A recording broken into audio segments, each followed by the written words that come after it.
that I have had the pleasure of watching grow up and get involved in all different kinds of businesses, and he's a busy go-getter. So I will turn this over to Gabe, and we just welcome you here this morning, and we look forward to hearing what you have to say.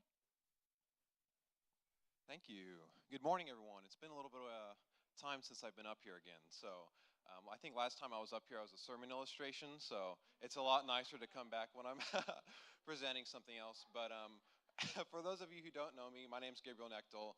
I am actually Pastor Alden's grandson. So I very literally grew up in Bethel Mennonite, growing up, running around the pews and, annoying everybody over here. So it's really nice just to be back and share what God's been doing in my life, what God's been doing over in Uganda, and then really just how we got to this point and what our ministry does. So I'm with an organization called Ripples from the Well. In 2019, I started it with a couple friends of mine in Hutchinson called Jerry and Joni. I met them through a coffee shop, and I was just, coming back from missions in Ethiopia, actually with Dr. Jim Rankin, who shared here before, so you may be familiar with him as well. But I started getting involved with a small team over in Uganda that Jerry and Joni were working with. And so that started to grow and grow and grow. And they were working with vulnerable children over there and families in Jinji, Uganda. So that's really where I was putting a lot of my energy in as I was starting to get more and more into missions, and God was calling me into that. So I'm with Ripples from the Well, and so I'm actually here with Liz. Liz is our U.S. administrator. I think we have 2 mics too, so we're not playing mic hot potato. Thank you. So good morning. My name is Liz Vieira. Currently, for the next 4.5 days, I am a first grade teacher at McCandless Elementary in Hutchinson. My husband, James, is out at the booth. We went to Uganda last summer for the first time in 2016. But God has been working, not 2016, that was not last summer, in 2022. In 2016, we got married, and James and God has been working on my heart to serve in Africa since I was in the 8th grade. I went to a very rural, small-town church in Muskota, Kansas, and I woke up one morning as an 8th grade girl and decided, I'm going to go to church. And so I grabbed my Bible, and I walked the 2.5 blocks down a dirt road. No stoplights, no stop signs, and I found myself in a front row pew hearing missionaries from Botswana, Africa. And that day, as they played videos and pictures and talked about how the gospel was moving, and I will never forget, they showed this video of people dancing, and they were worshiping the Lord with these African drums. And I sat in that front row pew as a 13-year-old girl sobbing for these people in Botswana that I had never met before, that were hearing the gospel for the very first time. And I ran home and I told my mom, I said, oh my gosh, Mom, I have to go to Africa. And she looked at me and she was like, okay, why? So here I am telling my mom as an unbeliever about the gospel and what's happening in Africa and how I have to get there. And so through college, I had no idea what I wanted to do. I studied communications, and when I walked across the commencement stage, they said, and Liz Vieira is going to serve orphans in Africa and plant gardens. And I remember there was an audible laugh from the audience because other people were going to grad school and other people were going to, and I wanted to plant gardens in Africa. And I met James in 2016, and the first question that my mom asked him was, Liz is going to end up in Africa. Are you okay with that? And James was like, yeah, whatever God has planned for her, I want to support that. And little did he know that both of us would be ending up in Africa together. So last summer, we had the privilege of going and serving with Ripples from the Well. It was just supposed to be me. I thought. I had filled out the application. I had done the hard work of getting to know the Heidershites, of talking to Gabriel, of going through the interview process. And I told James, I said, I love you, and I believe if God has called me to this, and he has called us to this, we are one. And I'm not going to nag you. I'm not going to keep bringing it up. I am going to pray, and when the Spirit moves, you let me know. And he came to me one afternoon and said, hey, I got off work. I'm going to Africa. And I was like, what? Are you kidding? Tell me how this happened. How did the Lord move? I want to hear everything. And he was like, yeah, so I just really feel as I've been praying, God is saying that if we're one, then we need to be serving together. And so he got the time off. He's a police officer in Hutchinson, and I could not believe that his lieutenant approved time off. And we found ourselves in Africa. And as we were dancing with the children at the Children's Center, hearing the drums playing, and as we're worshiping, I remember standing there sobbing and thinking, that 8th grade girl that sat in that front pew, this was God calling her. This was God calling her to go, and look where we are. So when Jerry offered me the position to go into full-time missions with Ripples from the Well, I tried to say no because I'm scared. I'm scared to step into a full-time missions position. I'm scared that God is calling me to something way bigger than myself that I have very little control over. So I'm excited. I'm terrified, but I am so excited to see God, how He's been moving through Ripples, the connection that we have made, that we joked about earlier with Ruth, that we probably met each other long before now, but now we are serving together and reaching people in Uganda. So we're excited to share about it today. And so we actually have a short video we're going to play for you that just kind of shows a little bit about our children's center. It just kind of shows some of the events actually from our last mission trip. So we're going to go ahead and just give you a little bit of a look into Uganda.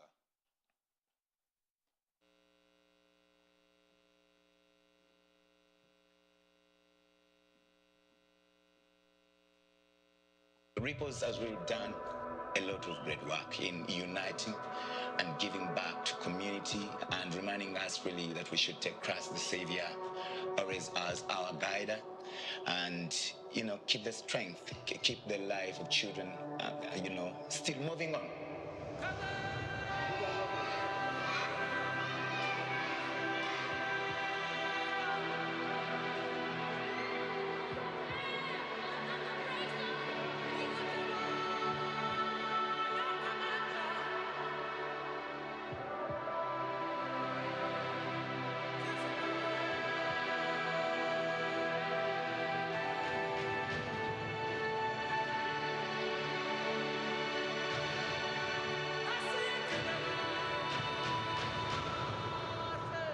But when Ripples came in, it encourages, children to come together, be together, that form of togetherness, unit of togetherness. But children having different abilities and stuff, then they join together, so they learn from each other, they learn from the facilitators, and then in the future they will use these skills to teach the rest of the fellow children. So that is really a very great job that Ripples has brought up in our country and in different communities, and understand not only in this community, but it will grow in different communities in Uganda with time to come. Yeah, because it's really a calling, and they're giving us a very, very good sign that we should still love the children regardless of where they come from, what traumas they have, but it's to keep us as one, the unity of togetherness with the strength of Christ being our guide.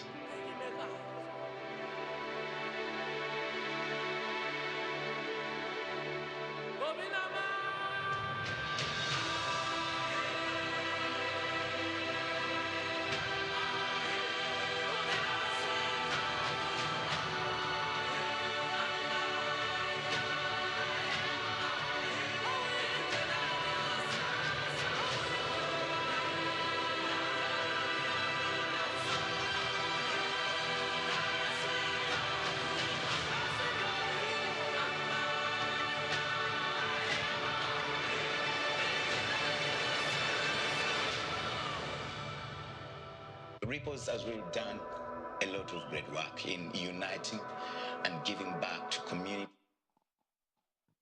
So that was just a little glimpse into what a mission trip with Ripples looks like. That was this last year. And God did so many amazing things that I couldn't fit into an hour of talking, not only on that trip, but just in what He's been doing with Ripples in general. So our mission is to care for vulnerable children and create self-sufficient communities that produce disciples for Christ. So in Uganda, I'm going to talk about a lot of unique things and a lot of unique problems and causes of brokenness that Uganda has. But a lot of kids over there, they're very vulnerable, and we want to go in, we want to care for them, but we want to do so in a way that they're not reliant on organizations like ours, where we go in and we can care for them and provide in a way that doesn't create dependency. So that's really what our mission is. That's what we do. You saw a little bit of our children's center up there. You kind of saw some of our kids and some of our staff over there. But I like to say that Uganda is a really unique location for hope. So Uganda has some really interesting demographics. So first of all, if you were to think of size, Africa is like very hard to figure out like how big is Africa? Where is things in Africa? Because it's like it's right on the equator. It feels so much larger than it looks like on a map. And Uganda, if you take out Lake Victoria, it's actually almost the exact same size as Kansas.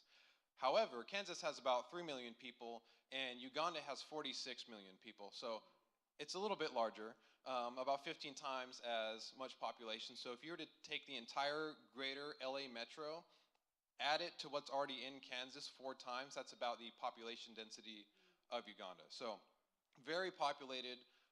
And also Uganda, while it's mostly Christian, there's a very, very large and fast-growing presence of Islam in the country. So a lot of mosques are popping up. A lot of people are becoming Islamic, especially in the cities and in the eastern regions. And the place that has almost the highest or the second highest population of Muslims is a place called Jinja. So Jinja, Uganda is about 80% Muslim, 80% Islam over there, and that's where we operate. So we are operating in an area that is about 80% Islamic. So we're actually the minority as we operate over there. So about 18% of that community is Christian. So over there, there's a few other things that really kind of play into a lot of the brokenness and a lot of the problems that we're working to help solve. And one of those is that Uganda actually has the youngest population in the world. So 80% of Uganda is under the age of 25, 80%. So if we were to kind of like put that into perspective, if we were to take a town of 10,000 people and make 8,000 of them under the age of 25, like I'm talking about like toddlers and infants and elementary school kids and, junior high kids and high schoolers and college students, that's the demographic that makes up 80% of the population.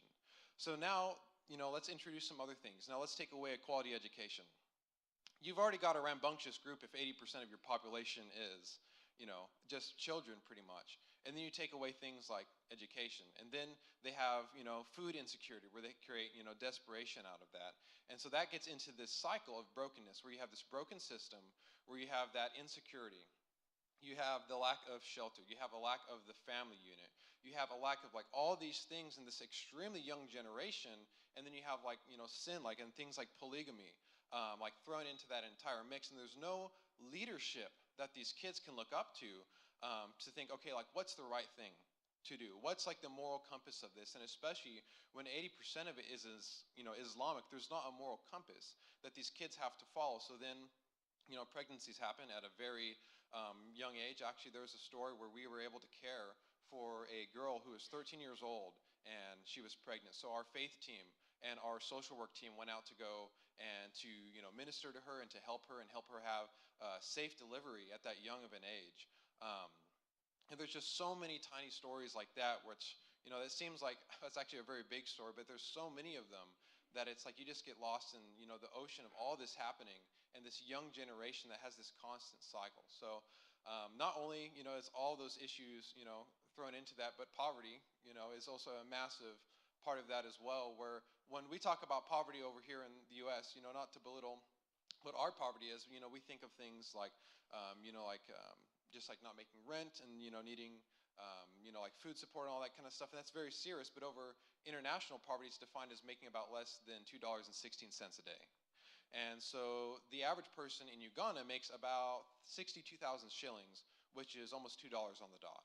If you are someone like a laborer or a field worker or you work in a warehouse, you make probably about 3,000 to 4,000 shillings or 80 to $1.10 a day. And so they just simply cannot provide for themselves at that level. And then they don't have the skills to be able to go advance through this. So they're stuck in this like depreciating returns cycle. And that's what our mission is, to help them get out of that. So we do so through providing education and through providing provision, and also with our third pillar of faith being intertwined through that. So I'm actually going to let Liz kind of explain like how we address this problem over there in a way that does not cause like any dependency, and how we're able to share the love of God, and that's truly the answer to all of this brokenness that's over there. Yeah, so I just wanted to share a story, and Gabriel hinted on it. I should have told him I wanted to share this story. But when we were over there last summer, we were walking through a village called Masese. And Masese, the best way that we have to describe it that paints an image in your mind is it is like the National Geographic poor. It is the corrugated steel, the mud huts that wash away during rainy season that they're constantly rebuilding. As we're walking through, as white people, they call us Mzungus, and we're walking through, and you hear the chant of little ones, Mzungu, Mzungu, Mzungu, and they're so excited that we're there because we represent hope. They're also terrified that we're there, which I was not prepared for, but the little ones, like 2 or less, have never seen a white person before. So we were handing out biscuits just to the littles, and as an elementary school teacher, I'm a sucker for some children. And so we're walking around, and I will never forget trying to hand biscuits to the sobbing, crying, terrified of this white ghost coming at them person. And as we're walking through, making connections, we're walking through there with one of our volunteers named Fifi. She's from Masese, and everyone knew her. So, hey, Fifi! And they were coming over and introducing themselves. And I love that we got to experience her neighborhood with her. And just the beauty and the people that are there that are surrounded by this devastating poverty. As we're walking through, we stopped and we prayed with an elderly woman named Cynthia. And she's a grandmother. She has 7 grandchildren that she takes care of while she is bound to a mat because she's dying of AIDS. And what did she ask for? Not for money, not for food, not for help with childcare for her 7 grandkids that she can't get up and chase after. She asked for prayer. And she said, "Can you pray for me?"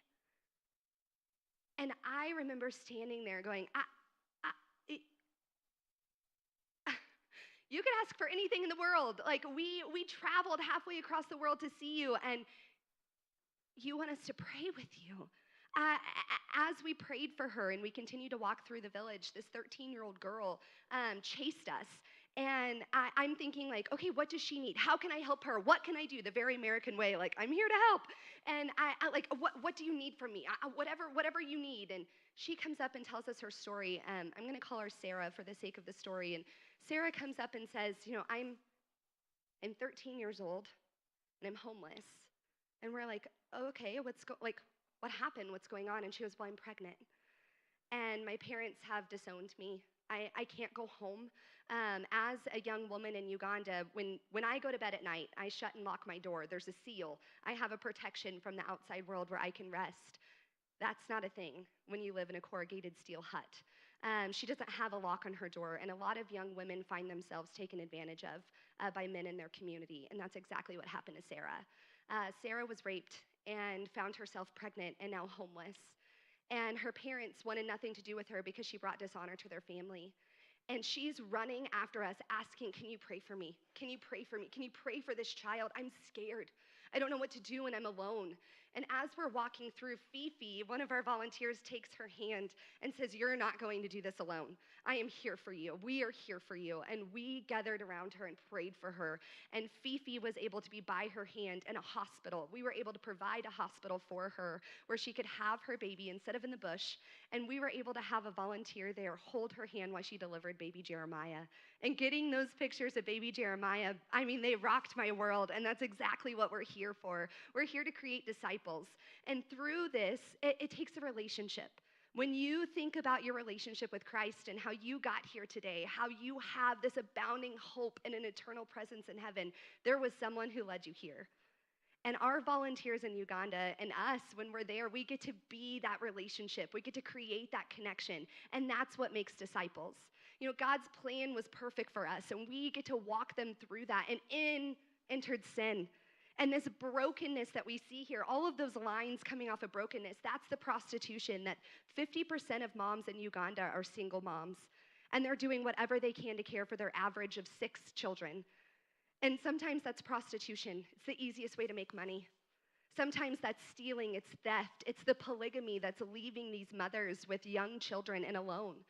It's the Islamic religion that they're turning to try to fill that void in their life. It's the brokenness that's there that we get to love them through. And through that relationship, through the mentoring, we get to lead them back to repentance, to God's plan for their life, to lead them through the journey of accepting Christ. And we get to have victory in that with them. So then we get to lead them back to God's plan, and they ultimately get to accept Christ. And we have, I won't steal your thunder, we've got a really exciting story about our kids accepting Christ and that community accepting Jesus. And so we get to walk them through, the entire family unit through this. And Gabriel had said this earlier, but our job is not to create dependency. We don't want to be the white Americans that come and walk through your village, that are paying for your hospital, that are paying for, but no, we want to take Sarah, the 13-year-old mom of baby Jeremiah, and we want to teach her a skill. If she wants to be a hairdresser, we want to find a hairdresser that can teach her and mentor her and grow her up to where she has a job that can provide for Jeremiah that isn't prostitution, that isn't stealing, that isn't looking for that easy money that's going to provide food for the table. We want to help create those self-sustaining family units that is going to impact a lifetime. As an educator, I have to throw this out here because this is my world. As an educator, I look at my fourth graders and I think, whoa, what has happened? I love them, but they're a little squirrely this year in our building. And I think in Uganda, the average education is fourth grade. So we're looking at a 25% population under the age of 25 with an average education as fourth graders. Ripples is coming in, and one of our pillars that we're going to be talking about is education. And I'm going to jump right there because this is my heart cry, is to have Jesus in our education system. And education through Ripples from the Well, we have a sponsorship program that provides education for our students clear through secondary school. This means they graduate with a high school diploma and they are set up for success in the future. The average is fourth grade because that's when school starts getting expensive. That's when it becomes, do I send my kid to school or do I put food on the table for my other 6 children? Do I send my kid to school or do I put shoes on their feet? Do I send my kid to school or they can go out and start finding plastic bottles to recycle that will bring an income into our family? So through Ripples, we have 3 pillars, and one of them is education. If we can get our kids into school through secondary school, then we are empowering them. Every child goes to a Christian school, and every child, I'm betting to say it, out there on that sponsorship card, their favorite class is the Bible. Because what does it offer them? It offers them hope for their future. And so they love Bible and worship class at school. It's been awesome to see them grow in that. It's been awesome to see them love school. As a teacher, that's my first question that I'm always asking them, like, tell me about school, tell me everything. And they're so excited to tell you about their uniform and how they stand out in the community because they have a uniform for school. And they have black shoes that match their uniform. And they're so excited that they get to walk proudly through their community as an educated human. And it's just something that we take for granted. Okay, that's my soapbox for education. But we also provide provision, and provision is meeting those basic needs. It's when we show up, it's providing Band-Aids. It's providing butterfly strips. It's providing feminine products for our young girls. It's providing food, water, shelter. And we don't want, again, to create dependency on that, but in order to show someone that you care about them, that's where it starts. When we come in, we love you and we want to help you carry water back to your hut.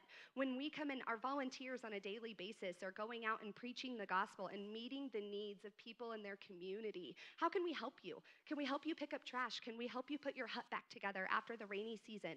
How can we help provide that provision for you? And so our job through provision and education, but our most important pillar is faith. And that's in everything that we do. It goes without speaking that part of provision is loving someone well. It's hard to hear the gospel when your tummy's empty. It says that in the book of James, and it's never rang more true than when we were walking through Masese. When your tummy's growling, it's really hard to hear the gospel. And so as we're providing them with food, we're providing them, telling them about Jesus, telling them about their hope, telling them about where their hope lies, and pointing back to our hope. And that we want to see them in heaven. We want to be dancing to drums with them in heaven with Jesus. So that provision and that education, our faith team in Uganda, man, they are a strong group of people. And it is intertwined in everything that they do. and it has been evident from playing soccer. They talk about sportsmanship and leadership and how to lose well and what it looks like when you lose against a really talented opponent. They are soccer players. And in our worship, how we dance, how we represent ourselves, the music that we sing, we want it all to be glorifying God. And so our faith team, I believe, is one of our strongest volunteer teams that we have there. And it is intertwined in absolutely everything that we do, because what is our hope? Our hope is in Jesus, and our hope is to make disciples who love God, who can go out and spread the gospel, who are on fire for Jesus. Again, I'm trying to get to the exciting part because I'm so excited about what's been happening. So go ahead. But no, as we've gone through like these pillars and implemented these pillars into like what we're doing and into the community, not only with like our own kids that we care for, and we actually have 147 kids that we care for under Ripples from the Well right now.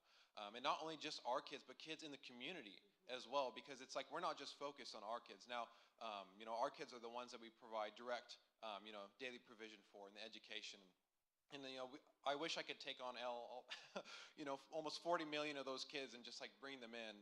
But it's like we also have to do it responsibly through these pillars. But we can also go out and reach beyond our normal reach in the community, and we can do that through different like communal events. And we just actually had a youth retreat, and we had all these different things that have been happening that our faith team and our social work team has been pushing in the communities, whether it's kids actually coming into the center and playing soccer with our kids, and then they're like, wait, I'm supposed to be a good sport because the Bible said this, but the Quran, wait, no, the Bible actually makes kind of a lot of sense when you put it that way. And it's through those things like soccer and through those events. And we actually had a youth retreat where we invited pretty much the entire community that we've been able to touch. And in the last quarter of 2022, over 100 kids accepted Christ. Yeah, and the best part about, sorry, I'm jumping in because this is where like I'm stoked about this. We've had 100 people accept Jesus, and the best part for me, it wasn't just our kids. It was the community. It was kids from their school. So our kids who are supported through Ripples, who have heard the gospel of Jesus Christ, are going to school and are talking about Jesus, and they are making disciples. And to hear it from the mouth of babes, this sets me on fire, that we have people who are hungry for Jesus, that are eager to be baptized and to follow in obedience.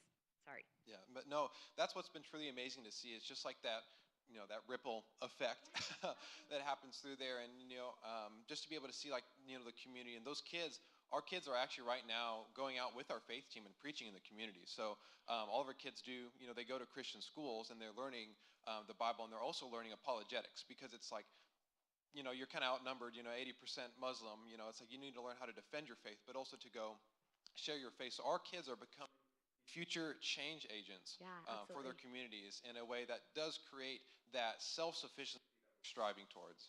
We got a video the other day of Solomon, who is one of our kids, out on the street preaching, and he's looking at the camera, and the faith team said, like, tell Ripples America, like, what you did. And he said, I preached the gospel and people listened. And he, like, just his face was, and he, like, walked away from the camera. Sorry, I have to hold him. He walked away from the camera, and, like, he was just like, they heard the good news. And I was like, yes, like, this is such a win.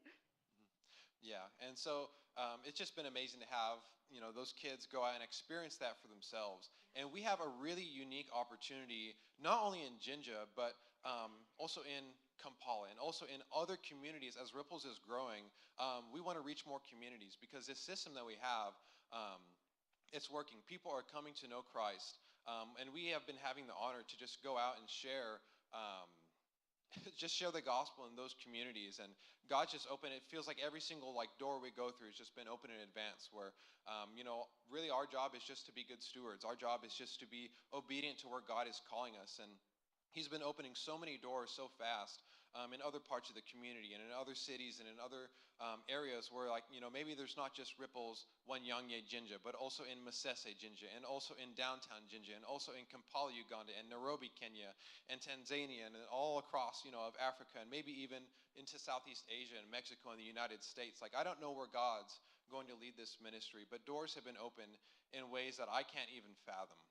And so as we're going through this, we do have a lifeblood in our ministry, and that is through child sponsorships. So to be able to go out into these communities and to empower our faith team and to empower our social work team and to be able to provide those basic needs and to provide that education, that Christian education where those kids are learning their faith and are learning to defend their faith and to go share their faith, where they're becoming self-sufficient on the provision side. I just want to share a little bit about that provision side actually, where we're going in and we're providing those basic needs, but also in addition to that, we also want to have them learn, like a skill or learn something like that, where then they can become, those pillars of light in the community, where they can be, the entrepreneurs and the business owners and the people that are stable in that community to go be, the ones to bring others up and to share the gospel with them through that. And that's what the Provision Share does, is it provides those basic needs for our kids. Yeah, so then the education pillar, our child sponsorship is twofold. There's the provision side of things, and then there's the education side. And the education side provides the child with just that, a Christian education. It also provides them with a clean, crisp uniform that, again, they get to wear proudly through their community. They get to represent their belief and their faith and their education as they wear that uniform. I actually got a message this morning from teacher Medina. She's one of our volunteers there, but she's also an educator in the community. And she said, "Teacher Liz, please be praying. Tomorrow starts our next term of school." So they go to school year round, and they take breaks in between. And so tomorrow is their first day of school for their third term of the year. And so they are on fire today, getting ready to head back to school. And through our child sponsorship, this guarantees that a child is getting a Christian education. It guarantees that they are going to go to school through high school. That's going to set them up for that future opportunity where they don't have to fall back on those old ways, but it sets them up for success in the future. So I'm excited as they're getting ready to start their next term of school, but through child sponsorship, it guarantees their education. It pays for those school fees that we have to try to meet otherwise. And through child sponsorships as well, you can develop a personal relationship with your kids. So if you want to go write a letter, then you can send that letter to Ripples. We'll read it and make sure everything's good going through. We'll send that letter over to our social work team. They'll share it with your sponsored child. Your child will then write a letter back to you. We'll review it, make sure they're not asking for an Xbox, and then send that letter over to you, where you can have a line of communication. As we're growing, something we're working on is, just like video calls, where if you want a video call, with your kid, that's going to be available really soon, and we can set it up over things like Messenger now, but soon we'll have like a formal way that's monitored where you can actually talk to your kid face to face that you're directly providing for. So oh yeah, and they definitely want that connection, which has been awesome. We've got a little guy over there that we sponsor, and he, in every photo or every video that we get of him, he wants to communicate, which makes me laugh. And so it's just been such a blessing to us that we got to meet him when we were there last year, and we got to see his school, and we got to see him in uniform, and we get to meet his family, which it is a single mom with 6 children. That's part of the family that he's in. And so we were able to see where they live and to meet the mom. And so just an added bonus on top of all of it, that we got to see where he lives and how we're impacting his family directly. Yeah, and a lot of those kids, like they're eager to go to you to be able to share like what's been going on in their life. It's like, oh, I got I got a fairly good grade on my it's like that's like what they call their basically their good grades. It's like they're fairly good. Oh, I'm fairly good in this class. I'm fairly good in that class. I'm doing this in this class. And then like they have so much hope too, just knowing that someone on the other side of the globe is not only supporting them but also praying for them. And encouraging them and being able to be that line of encouragement. So the thing is that we can't do this alone. As we're going in and have opportunities to be able to share like this, we just kindly ask, would you join us in this? We'll have a booth in the back where we can talk to you one-on-one about sponsorships, where if you have more questions about what sponsorship looks like, how long is sponsorships, how much do they cost, it's like what's like the difference between the shares a little bit more, or just more information about our organization or about Uganda. Sponsorships are the lifeblood that keep our organization going, and not only on the financial side, but the prayer side, where we have an army of people who have partnered with us that are constantly praying for those kids over there, that are constantly praying for those faith teams, for our social team, for our music team, for our facilities team, for our education team, and our administrative team, and just everybody over there.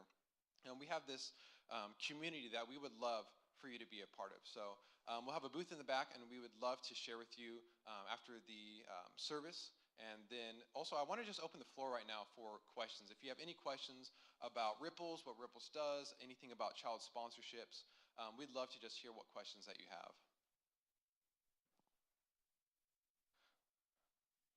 Yeah. I don't know. Do you want to hand him your mic? There we go. Yeah. So not playing mic hot potato.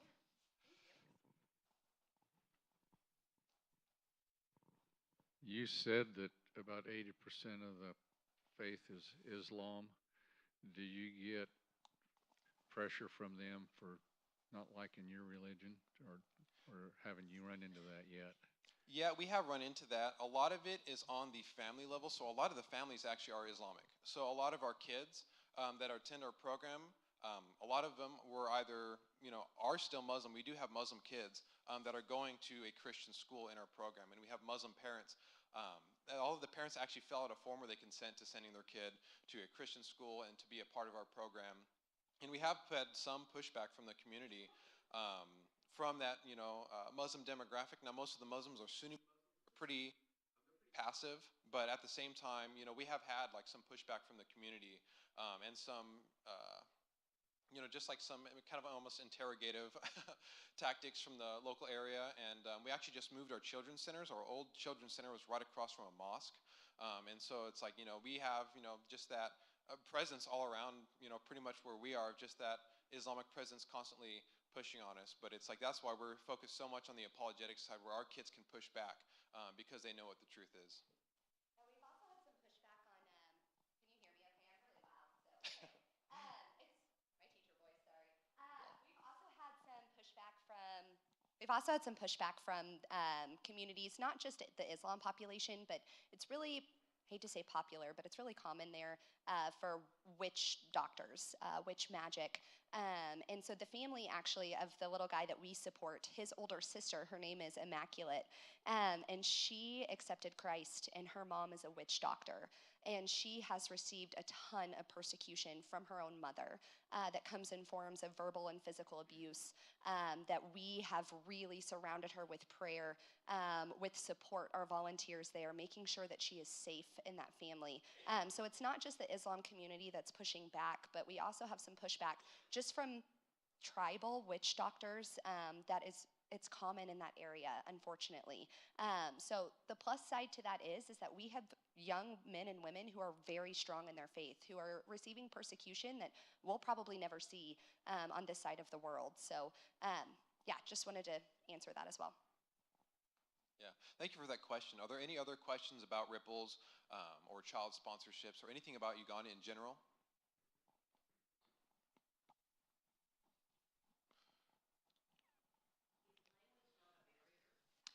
Oh, that's a really good question, actually. So the native language over there is Luganda. And so it's like that's what they speak mostly is Luganda, or a dialect called Lusoga. But most of the kids over there, actually, especially kids that do have the opportunity to go to like a preschool over there, they learn English as one of their primary languages, because English is actually the national language of Uganda. So they have like so many different like dialects, like Lusoga, and just kind of like the tribal languages. They keep actually English as their primary language. So most of the kids do speak English. Some of the kids don't speak English if they didn't have like a upbringing where their parents spoke English, or if they didn't go to like a preschool. Most of the kids over there will be able to communicate pretty fairly in English as well. So, but no, that was a really good question. Does since there's a large Islamic community, or 80%, do they not provide a school system of some sort? Yeah, so there is actually a lot of Islamic schools. Those are some of the biggest schools over there. And so, Oh, yeah. Okay. And so, yeah, those are some of the biggest schools in the area, is the Islamic schools. Or there's also government-ran schools where you learn to really respect the, republic, dictator is like what I like to call him, is like Museveni. He is like the president over there, where you learn to, walk the government route and to be a good, abiding Ugandan citizen over there. They have those government schools, but those Islamic schools are actually the largest schools over there. But the schools we partner with, we have MOUs with. So, those are partner schools, Christian schools over there that we can send our kids to. But no, the Islamic schools are the largest schools in the region there. kind of on that same thread, I've noticed that in some nations, Islam is tied directly to the state. So, is there a connection there? And also, I'm kind of curious, what is your apologetic curriculum? Because I love apologetics, I'm just curious, what's your curriculum to address some of the questions? And are the questions in the young kids, or are they in like college age?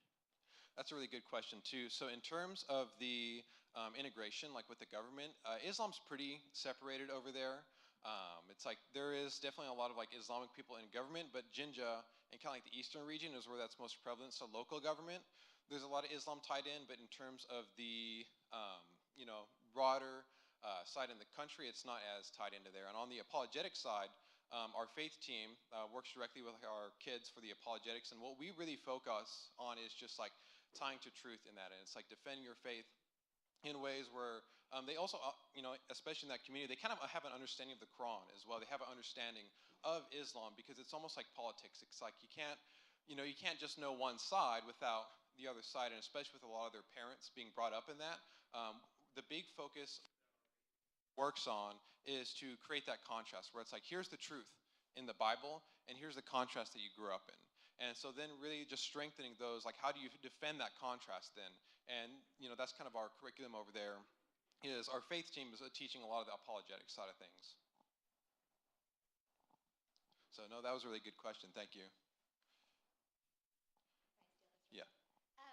We had a question at the booth when we were out there before, and so I'm just going to answer it now. Someone asked, what does Ripples from the Well mean? Like, where did the name come from? What's the significance there? So it's kind of twofold, which I don't think it was meant to be twofold, but it turned into twofold. So I'm a storyteller, so I'll tell the story.